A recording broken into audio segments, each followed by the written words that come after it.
ഈശോ എന്ന ഒരൊറ്റ നാമം കൊണ്ട് നമ്മൾ ഉരുവിടുമ്പോൾ പ്രാർത്ഥിച്ചുകൊണ്ടിരിക്കുന്നത്.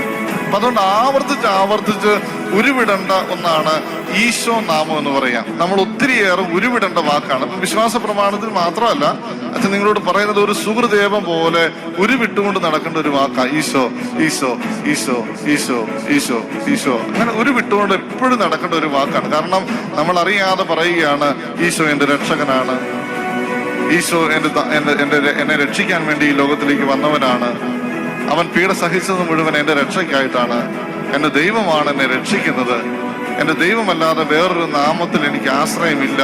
ഇങ്ങനെ പല കാര്യങ്ങളാണ് ഈശോ എന്നൊരൊറ്റ വാക്കുകൊണ്ട് നമ്മൾ വീണ്ടും വീണ്ടും ആവർത്തിക്കുമ്പോൾ പറയുന്നത്. നമ്മളിത് ഒത്തിരി ഒന്നും മനസ്സിലാക്കുന്നില്ലായിരിക്കാം, പക്ഷെ ഈ ഒരു ചെറിയ വാക്കുകൊണ്ട് നമ്മളൊരു വലിയ പ്രാർത്ഥനയാണ് നടത്തുന്നത്. ഒരു വലിയ പ്രാർത്ഥന, ഒരു വലിയ വിശ്വാസ പ്രമാണം നമ്മൾ ഏറ്റുപറയുകയാണ്. ദൈവത്തെ രക്ഷകൻ, ദൈവത്തിന്റെ രക്ഷാകര പദ്ധതിയെ നമ്മൾ ഏറ്റുപറയുകയാണ്. ദൈവം എനിക്ക് വേണ്ടി അയച്ച രക്ഷകനെ ഞാൻ വിശ്വസിക്കുന്നുവെന്ന് ഏറ്റുപറയുകയാണ്.